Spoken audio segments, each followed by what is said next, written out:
Salut, moi c'est Joseph Cahill ou Joe l'extraterrestre. Je suis un réalisateur et producteur de cinéma et pour la 15e édition de l'Urban Films Festival, j'ai créé un événement qui s'appelle Inner City, qui est une rencontre entre le monde de la BD et le cinéma, à travers les villes réelles, les villes imaginaires. Malheureusement, cet événement était annulé à cause du Covid.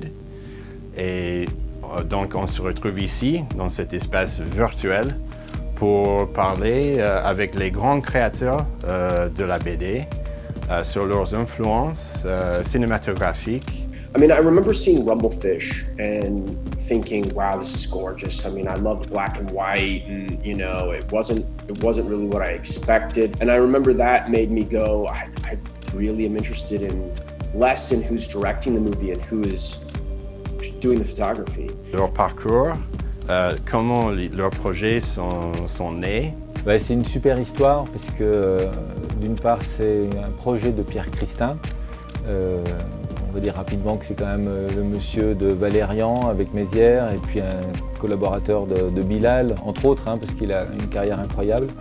Il est journaliste aussi et on s'était rencontrés au Chili où j'ai vécu pendant 10 ans. Je lui ai proposé de faire une BD reportage pour 21 sur un centre astronomique dans le nord du Chili. Et je l'ai tenté en me disant peut-être qu'il me dira non, et puis il m'a dit oui. Avant de travailler avec Olivier, je le connaissais pas personnellement. Et on a découvert qu'on était tous les deux passionnés par l'architecture. Et c'est comme ça qu'on en est venu à penser à Moses. Et lui me disant, c'est difficile de faire une BD sur l'architecture. C'est vrai. Et moi disant, oui, mais il y a des personnages qui sont tellement intéressants en eux-mêmes qu'on peut parler d'architecture en parlant d'eux. Et c'est là qu'est venue l'idée de Robert Moses. Je vais continuer d'inviter des artistes différents, de parler de leur expérience, leurs influences cinématographiques. Quand je veux faire aimer Fellini à quelqu'un, je lui dis regarde un Marcord.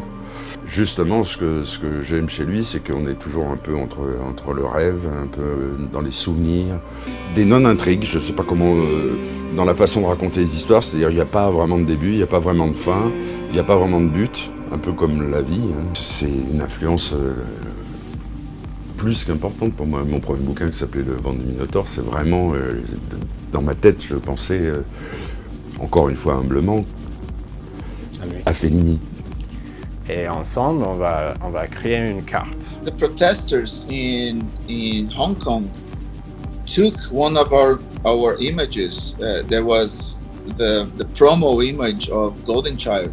That is Carrie Kelly with a Molotov cocktail and with the words "The future is young" in the background. They took this image as a icon for the protests. We can see a lot of photos of people with this drawing in the streets, and they started to do tags in the streets with the word "The future is young."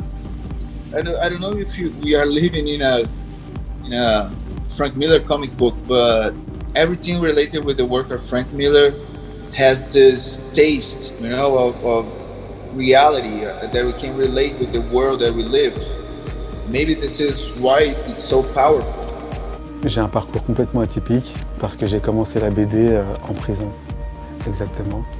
Lors d'un passage en prison, j'étais donc enfermé en tant que détenu et je me sentais un peu comme un journaliste en immersion. Je vous montre une préface qui a été réalisée par l'auteur Cabu.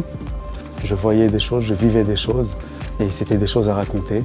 Et c'était pour moi c'était un exutoire. J'avais 10 ans, je regardais le Club Dorothée et dans cette émission, il y avait un dessinateur qui s'appelait Cabu qui dessinait et moi très tôt, j'ai vu comment il dessinait, j'ai dit c'est ce que je veux faire plus tard. Et donc j'ai été le voir au Canard Enchaîné et c'est là où j'ai réfléchi et je me suis dit tiens, pour boucler la boucle, j'aimerais te demander est-ce que tu serais d'accord pour me faire la préface de cette BD. Et quelques mois après en fait, il est décédé.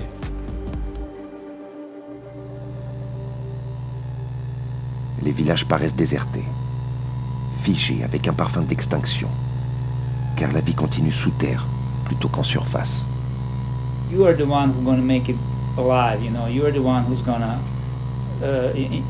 it's in your eyes and in your head, it's going to turn into, you know, into something.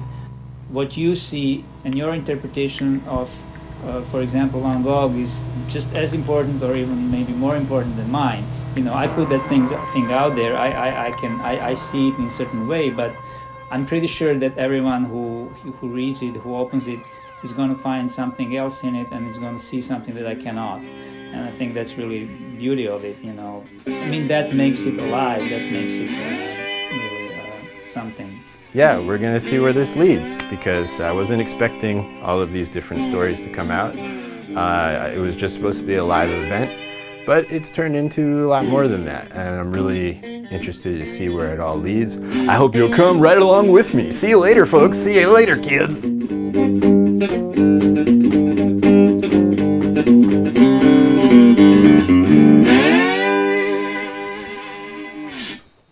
Alors, Fred. Alors